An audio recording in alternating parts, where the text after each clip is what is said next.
Office ముందు ఉన్నాము. ఇప్పుడే లోపల పోయి ఈ పిటిషన్ ఇచ్చినాము. విషయము మీకు ఒక్కసారి బ్రీఫ్ చేసిన ఏంటంటే, ఒక తప్పుడు కేసు, ఒక దొంగ కేసు అనని మాటను అన్నట్టుగా చిత్రీకరించి ఆంధ్ర పోలీసులు తెలంగాణ జర్నలిస్టు మీద ఒక కక్ష సాధింపు చర్యగా బుక్ చేసి బొబ్బిలిలో సేమ్ జర్నలిస్ట్ను అంతకుముందు కర్నూలులో కూడా ఒక తప్పుడు కేసు బుక్ చేసి 3rd డిగ్రీ టార్చర్ చేసి మళ్ళీ ఇంకో కేసు బొబ్బిలి ఎక్కడో విజయనగరం జిల్లాలో బుక్ చేసి అక్కడి నుంచి 2.5 నెలల కింద తనను అరెస్ట్ చేసేందుకు ఇక్కడికి వస్తే అసలు అనని పదాన్ని నువ్వు ఎట్లా అన్నావా అని చెప్పి తన పోలీసులతో మేము వారించినాం.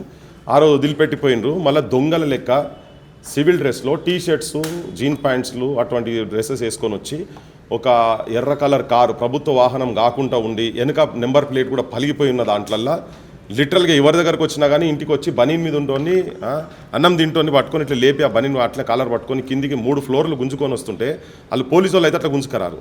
సో ఈ కిందికి వచ్చేవరకు అసలు ఎవరు నా భర్తని అట్లా తీసుకుపోతుర్రు, గొర్రెని గుంజుకపోయినట్టు గుంజుకపోతుర్రు, మీరు ఎవరని చెప్పని భార్య అడ్డుపోయింది. భార్య విజయలక్ష్మి అడ్డుపోయింది. చేతులు వాటి అటు ఇటు గుంజుతుంటే అప్పుడు కింద వీళ్ళు వాడకట్టోళ్ళు అందరూ జమ అయ్యి, అరే ఎవరైనా మీరు గట్లెందుకు గుంజుకపోతున్నారు, ఇదెక్కడ పద్ధతి, మీరు ఎవరు అంటే మాకు మా పోలీసులను పిలువని లోకల్ వాళ్ళు పోలీసు వాళ్ళకి ఫోన్ చేస్తే అప్పుడు పోలీసు వాళ్ళు వచ్చిండ్రు. పోలీసు వాళ్ళు వచ్చినాక వచ్చే వరకు వీళ్ళు అక్కడే ఉండి వారెంట్ ఉన్నది చెప్తున్నారు. అది విజువల్స్ అన్ని చూసినాం. ఒకవేళ అరెస్ట్ చేసేది ఉంటే, ఎవరైనా అరెస్ట్ చేసేది ఉంటే పోలీసు వాళ్ళు వచ్చేది ఉంటే వాళ్ళు డ్రెస్లో రావాలి, లేకపోతే పోలీస్ వెహికల్ అని ఉండాలి, లేదు వేరే రాష్ట్రంకి వెళ్ళి తెలంగాణ రాష్ట్రంకి వచ్చి ఆంధ్రప్రదేశ్ నుంచి ఇక్కడికి వచ్చారు కాబట్టి లోకల్ పోలీసు వాళ్ళకని చెప్పాలి, లోకల్ పోలీసు వాళ్ళు ఉండాలి.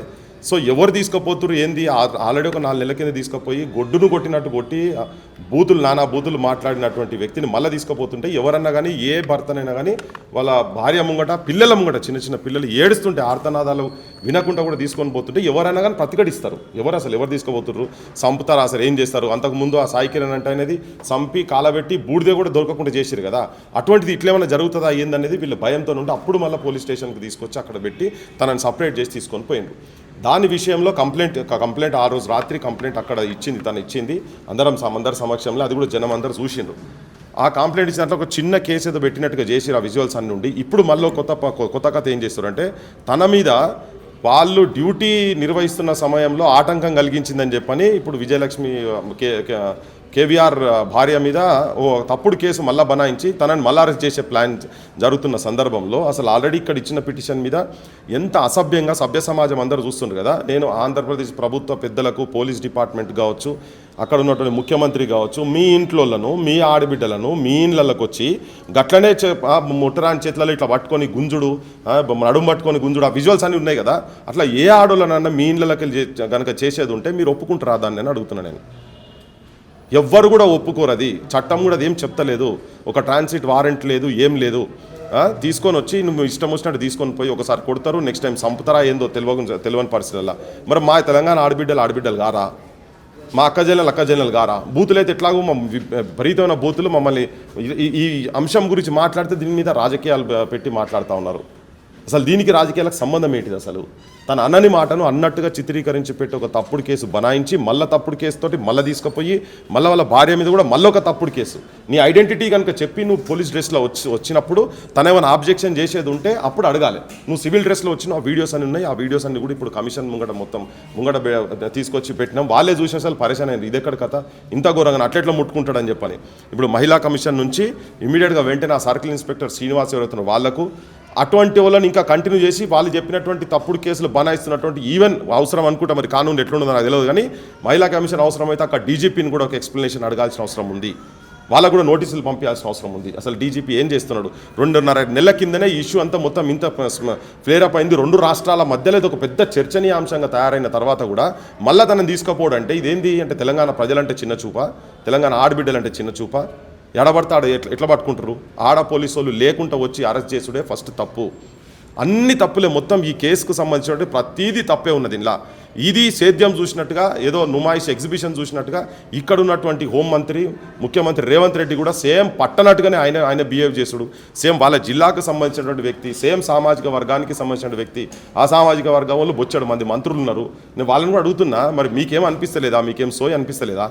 మా బొట్టులో బట్టి తిరుగుతూ ఉన్నాం కదా. మీరు వెంటనే ఈ ఇష్యూని అసలు తీసుకొని టేకప్ చేసి ఒక్కరు కూడా మాట్లాడలేదు దీని మీద ఇప్పటిదాకా. ఇది ఎక్కడ అన్యాయము, ఇంత ఘోరము.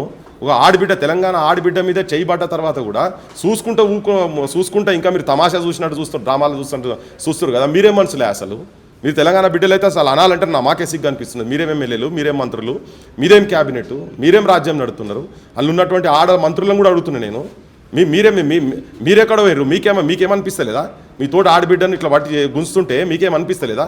ఇప్పటికి దాదాపు 10 రోజులు అవుతున్నది. ఒక్కరన్నా మాట్లాడలేదు దీని మీద? ఒక్కరన్నా మాట్లాడి రమ్మ దీని మీద కేసు గురించి ఎవరన్నా పరిస్థితి చేసిరా ఇప్పటిదాకా? ఆడవాళ్ళు మంత్రులు ఉన్నారు. మరి మీ ఆ రోజు కూడా చెప్పినాం మేము, మీకన్నా కొద్దిగా సోయి ఉండాలి కదా అని చెప్పని. మీరు కూడా సోయికి రాండి, మాట్లాడి దీన్ని ఇన్వాల్వ్ కాండి.